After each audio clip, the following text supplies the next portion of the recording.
नमस्कार मित्रों। मंगल देव के फलों की चर्चा करते हुए आज हम जानेंगे मंगल देव पंचम भाव, यानी आप अपनी कुंडली खोलिए, उसमें देखिए कि यदि मंगल जो है वो पंचम भाव में बैठे हुए हैं, फिफ्थ हाउस में, चाहे किसी भी राशि में बैठे हैं उससे मतलब नहीं है, पंचम भाव में बैठे हैं मंगल तो क्या फल देंगे। अभी तक हमने प्रथम से लेकर चतुर्थ भाव तक की चर्चा की है। आप अपनी कुंडली में देखिए, जहाँ भी बैठे हैं उसके अनुसार आप वीडियो देख सकते हैं। कुछ पूछना हो तो आप कमेंट बॉक्स में लिख भी सकते हैं। वर्तमान में शनिदेव जो हैं वो अपनी ही राशि कुंभ राशि में गोचर कर रहे हैं और नक्षत्र राहु की, मतलब शतभिषा नक्षत्र में वो गोचर कर रहे हैं, जो कि 15 मार्च से ही शनिदेव जो हैं वो शतभिषा नक्षत्र में गोचर कर रहे हैं। ये समय जो है वो आप खासकर कोई बड़ा इलाज कराना चाहते हैं, कोई बीमारी का इलाज कराना चाहते हैं, इसके लिए अच्छा समय है, क्योंकि शतभिषा नक्षत्र जो है वो डॉक्टरों का नक्षत्र माना जाता है। इलाज को स्टार्ट करने के लिए कोई भी बीमारी है तो उसको शतभिषा नक्षत्र में प्रारंभ कीजिएगा, तो वो जल्दी, मतलब बीमारी का इलाज कराना चाहते हैं तो शतभिषा नक्षत्र में कराइए तो जल्दी पकड़ में आ जाता है और उसका समुचित इलाज भी हो जाता है। तो आप शनिदेव के इस गोचर का लाभ उठा सकते हैं। जब तक कि शनिदेव शतभिषा नक्षत्र में गोचर कर रहे हैं, आप किसी भी परेशानी से निपटने के लिए कोई भी उपाय कर सकते हैं, जो कि आपके लिए सर्वथा मंगलमय होगा और सही होगा। अब ये जानते हैं पंचम भाव में मंगल देव के बैठने के क्या फल होते हैं।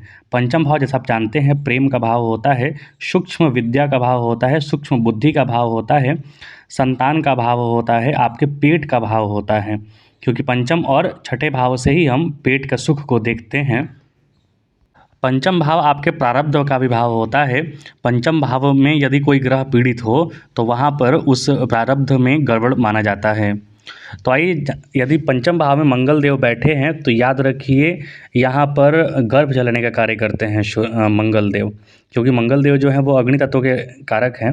तो यहाँ पर यदि वो ज़्यादा पीड़ित हो गए या फिर कहीं से भी और ग्रहों का सपोर्ट नहीं हुआ तो गर्भ जलाने का भी कार्य करते हैं वो। संतान संबंधी परेशानियाँ होती हैं, उसके भाग्य में हमेशा मतलब उतार चढ़ाव होते रहता है, उसको भाग्य का पूरा साथ नहीं मिल पाता है, ऐसा गड़बड़ भी होता है। ऐसा जातक चुगलखोर तो होता ही है मगर बुद्धिमान नहीं होता है, मतलब यहाँ की बात वहाँ करना, उसमें उसे काफ़ी रस आनंद प्राप्त होता है। तो यहाँ पर एनर्जी को मोल्ड करने की ज़रूरत है। यदि ये सारे खराब फल आपको मिल रहे हैं तो याद रखिए आपको हनुमान जी की शरण में जाना होगा। उसकी जठराग्नि बड़ी प्रबल होती है, तीव्र होती है, खाना जल्दी पचता है, पाप कार्य में भी वो निपुण होता है, शीघ्र क्रोध आने वाला होता है, क्रोध में अंधा होकर कुछ भी करने को तैयार हो जाता है। मतलब देखिए, पंचम भाव जो है सूक्ष्म बुद्धि का है और यहाँ पर अग्नि तत्वों का राशि, अपने अग्नि तत्वों का जो ग्रह है मंगल, वो यहाँ के बैठ गया है। तो जो बुद्धि है, सूक्ष्म बुद्धि है, उसको जलाने वाला कार्य करता है। अर्थात अहंकार में, क्रोध में, बिना सोचे समझे यदि आपने यहाँ पर कार्य करना प्रारंभ किया तो ये आपके लिए सही नहीं रहेगा। यहाँ पर आपको सोच समझकर विचार कर कार्य करना होगा। इसके लिए आपको अपने अंदर सहनशीलता और धैर्य लाना होगा, जो कि मंगल का गुण नहीं है। तो इसको लाने के लिए आपको हनुमान जी की शरण में जाना होगा, हनुमान चालीसा का पाठ नित्य करना होगा। यदि लाल किताब के अनुसार हम चर्चा करें तो पंचम भाव में अच्छा फल होता है। पहला, उम्र बढ़ने के साथ साथ दौलत भी बढ़ती जावे। तो जैसे जैसे आपका उम्र बढ़ेगा वैसे वैसे आपकी दौलत भी बढ़ी जाएगी। नेकी और बदी के कामों में ताकतवर होगा, अर्थात आप दूसरों के अच्छे के लिए, भलाई के लिए, परोपकार के लिए कार्य कर रहे हैं तो आप ताकतवर होते जाएंगे। तीसरा, खानदानी खून हकीमी या डॉक्टर की ज़रूर ताल्लुकदार होगा, बुनियादी कारोबार में मुंसिफ होगा।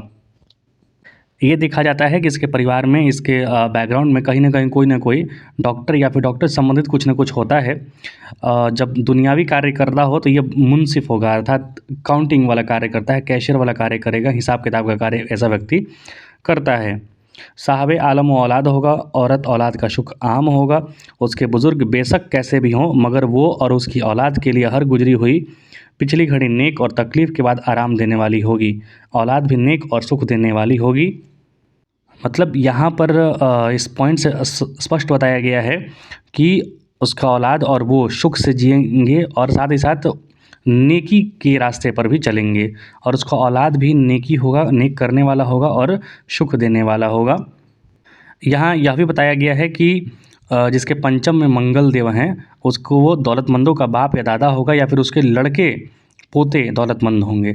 मतलब उसके परिवार में जो आने वाला वंश है वो दौलतमंद होगा, ये स्पष्ट तौर पर बताया गया है। अगली पॉइंट्स में है, जिसकी कुंडली में 5वें घर में मंगल मंदी की हालत में होगा, मतलब ख़राब हालत में होगा, तो शख्स का शरीर नज़र से ही तबाही करता नज़र आएगा, अर्थात शरीर कमज़ोर होगा। आग का खौफ व खतरा रहेगा, अग्नि से भय रहेगा। ऐसी हालत में औलाद का सुख भी कम मिलेगा। सगे संबंधी व रिश्तेदारों से खास लोगों की मौत की भी देखनी नसीब होगी। उसकी महबूबा भी उसकी तबाही का बहाना हो सकती है। रातों की नींद पूरी तरह नसीब न होगी। मतलब पंचम में मंगल कहीं भी पीड़ित हुए तो वैदिक के हिसाब से भी और लाल किताब के हिसाब से भी खराब फल यहाँ पे बताया गया है, याद रखिए। तो उसका उपाय ज़रूर कीजिएगा, क्योंकि पंचम में यदि मंगल बैठे हैं तो चतुर्थ दृष्टि से वो अष्टम भाव को देखेंगे। अष्टम भाव होता है रोग रिपुण, ये जो होता है लंबे टर्म के लिए, अचानक से लॉस का, तो यहाँ पे थोड़ा प्रॉब्लम कराते हैं। हालांकि पंचम में बैठकर वो 11वें भाव को देखेंगे तो लाभ आय का भी आपका मार्ग खोलेंगे, लेकिन पंचम को ही जला दे रहे हैं ना, वो सूक्ष्म बुद्धि को जला दे रहे हैं, तो सूक्ष्म बुद्धि जलेगा तो परेशानी होगी। इसलिए मंगल देव का यहाँ पर उपाय करना आवश्यक होता है। पंचम में बैठकर वो अष्टम दृष्टि से 12वें भाव को भी देखेंगे तो 12वां भाव अच्छा होता नहीं है। 12वां भाव आपका व्यय का होता है, खर्च का होता है, स्वास्थ्य खराब का होता है, हॉस्पिटल पर खर्चों का होता है, तो वहाँ भी गड़बड़ स्थिति बनाते हैं मंगल देव। तो इसीलिए पंचम भाव में मंगल का बैठना बहुत अच्छा नहीं माना जाता है। उनका उपाय करना नितांत आवश्यक है। उनका उपाय ज़रूर कीजिए, और उनका उपाय एकदम बिना खर्चे का वो करना है।